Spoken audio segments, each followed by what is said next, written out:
Kalau ada satu hal yang membuat orang selalu ingin kembali ke Semarang, selain kota tuanya yang cantik, suasananya yang tenang, jawabannya adalah kulinernya. Di kota ini ada makanan-makanan yang bukan cuma bertahan 5 atau 10 tahun, tapi puluhan bahkan lebih dari 100 tahun.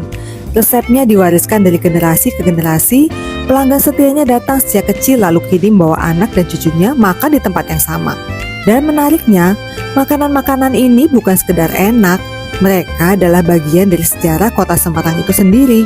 Jadi kalau kamu sedang berencana liburan ke Semarang, simpan dulu video ini, karena inilah 6 makanan legendaris wajib dicoba di Semarang yang sudah bertahan lintas generasi. Halo, aku Tabita, ibu rumah tangga, tour leader, traveler, dan pecinta kuliner legendaris. Kalau kamu suka kuliner dan cerita di balik rasanya, subscribe dulu yuk channel ini. Terima kasih. Yang pertama, tahu gimbal Haji Edi. Perjalanan kita dimulai dari salah satu ikon kuliner Semarang yang paling terkenal, tahu gimbal Haji Edi. Warung ini sudah berdiri sejak tahun 1972 dan didirikan oleh almarhum Pak Haji Edi Kamsani. Lebih dari 50 tahun kemudian, usahanya masih terus berjalan dan kini sudah diteruskan hingga generasi ketiga. Tidak banyak kuliner yang mampu bertahan selama itu, apalagi di tengah begitu banyak makanan baru yang bermunculan setiap tahunnya. Lalu apa rahasianya? Jawabannya ada di satu piring sederhana berisi tahu goreng, lontong, kol, tauge, telur, dan tentu saja gimbal. Dan kalau Anda baru pertama kali mendengarnya, gimbal di sini bukan rambut ya. Gimbal adalah udang goreng tepung berukuran besar yang menjadi ciri khas makanan ini. Kemudian semuanya disiram saus kacang yang kental dengan campuran petis yang menghasilkan rasa gurih, manis, sedikit asin, dan sangat khas Semarang. Begitu masuk mulut, Anda akan merasakan teksturnya dari udang, lembutnya tahu, segarnya sayuran, dan saus kacang yang medok. Tidak heran kalau banyak orang menyebut ini tahu gimbal terbaik di Semarang. Yang kedua, lumpia Gang Lombok. Kalau ada makanan yang benar-benar menjadi simbol kota Semarang, mungkin jawabannya adalah lumpia. Dan nama yang paling legendaris tentu saja lumpia Gang Lombok. Kisahnya dimulai pada akhir abad ke-19 sekitar tahun 1870-an. Saat itu seorang pendatang Tionghoa bernama Choa Chai Jo bertemu dengan seorang perempuan Jawa bernama Wasi. Dari perpaduan budaya Tionghoa dan Jawa ini lahirlah makanan yang sekarang dikenal sebagai lumpia Semarang. Sebuah makanan yang bahkan usianya sudah lebih dari 100 tahun. Dan hingga kini usaha keluarga masih terus berjalan dan telah memasuki generasi kelima. Makanya beberapa gerainya sekarang menggunakan nama Gen 5. Isiannya sederhana, rebung muda, telur, dan udang atau ayam yang dibungkus kulit tipis lalu digoreng hingga renyah. Namun justru rebung itulah rahasianya.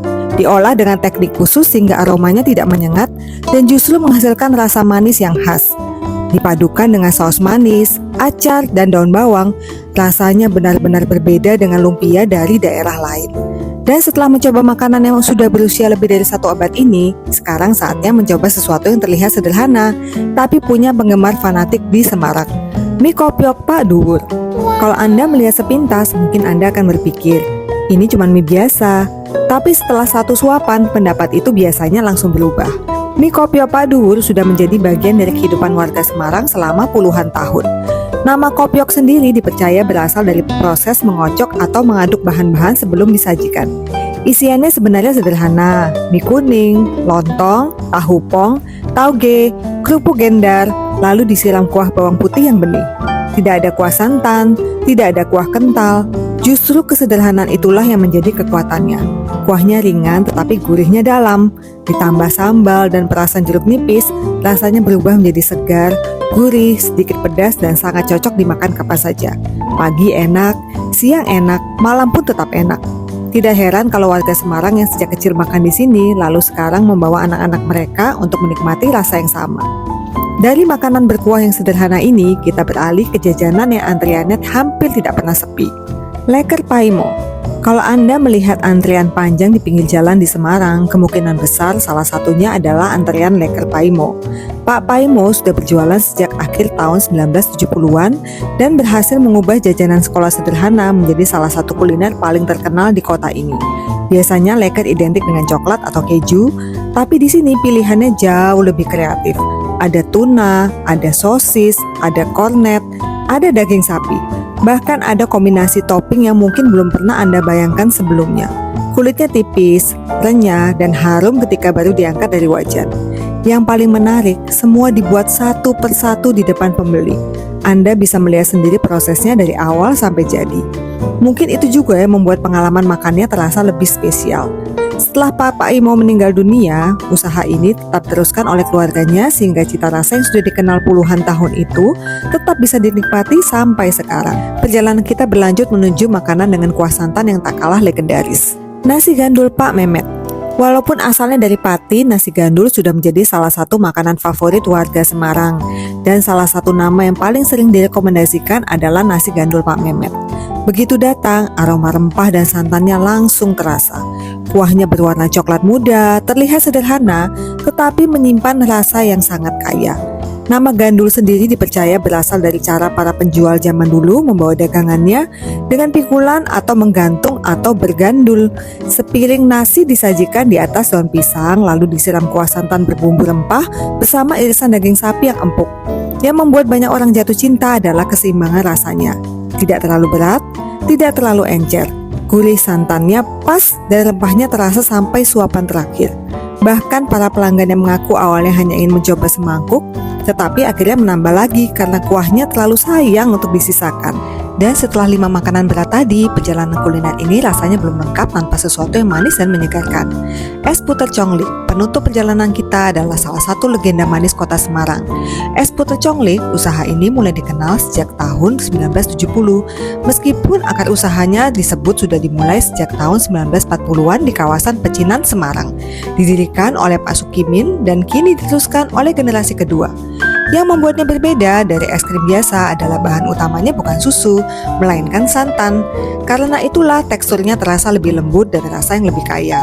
Pilihan rasanya pun beragam, mulai dari kelapa muda, coklat, apukat, durian, hingga kopior. Tapi yang paling membuat orang kembali adalah rasa santannya yang otentik dan tidak berlebihan. Bagi banyak warga Semarang, es puter conglik bukan sekedar makanan penutup, ini adalah rasa masa kecil. Dan mungkin itulah definisi sebenarnya dari kuliner legendaris. Bukan sekedar bertahan lama, tapi mampu menciptakan kenangan lintas generasi. Jadi dari 6 kuliner legendaris Semarang ini, mana dulu nih yang pengen kamu coba?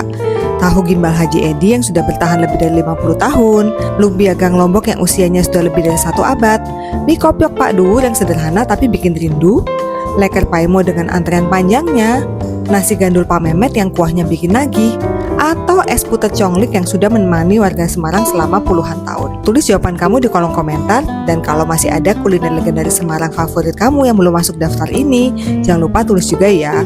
Karena satu kali ke Semarang mungkin cukup untuk berwisata. Tapi untuk urusan kuliner, rasanya kamu akan selalu punya alasan untuk kembali lagi dan lagi ke kota ini. Sampai jumpa di petualangan kuliner berikutnya.